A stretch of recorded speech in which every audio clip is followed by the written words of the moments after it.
കൂട്ടുകാരെ, എല്ലാ കൂട്ടുകാർക്കും മിഠായി കഥകളിലേക്ക് സ്വാഗതം. ഒരു കണ്ടുപിടുത്തത്തിൻ്റെ കഥയായാലോ? കഥയുടെ പേര് പേരില്ലാത്ത കിരണം. അവതരിപ്പിക്കുന്നത് മനോജ് കുമാർ പോളയ്ക്കൽ. 1895 വിൽഹെം റോൺട്ജൻ ഒരു പുതിയ തരം പ്രകാശകിരണത്തെക്കുറിച്ച് പരീക്ഷണം നടത്തുകയായിരുന്നു. അബദ്ധത്തിൽ അദ്ദേഹത്തിൻ്റെ കൈ എക്സ്പോസ് ആയപ്പോൾ എല്ലുകൾ ഫിലിമിൽ കണ്ടു. അദ്ദേഹത്തിന് അത് എന്താണെന്ന് മനസ്സിലായില്ല. അതുകൊണ്ട് തന്നെ എക്സ് എന്ന് പേരിട്ടു. അജ്ഞാതം എന്ന അർത്ഥം.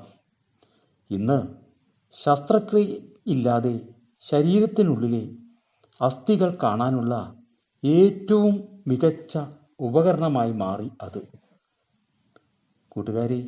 കൂട്ടുകാർക്ക് എക്സ്റേയുടെ കഥ ഇഷ്ടമായോ? എങ്കിൽ പുതിയൊരു കഥയുമായി നമുക്ക് നാളെ കാണാം. എല്ലാവർക്കും നല്ലൊരു ദിനം ആശംസിക്കുന്നു. Story uncle.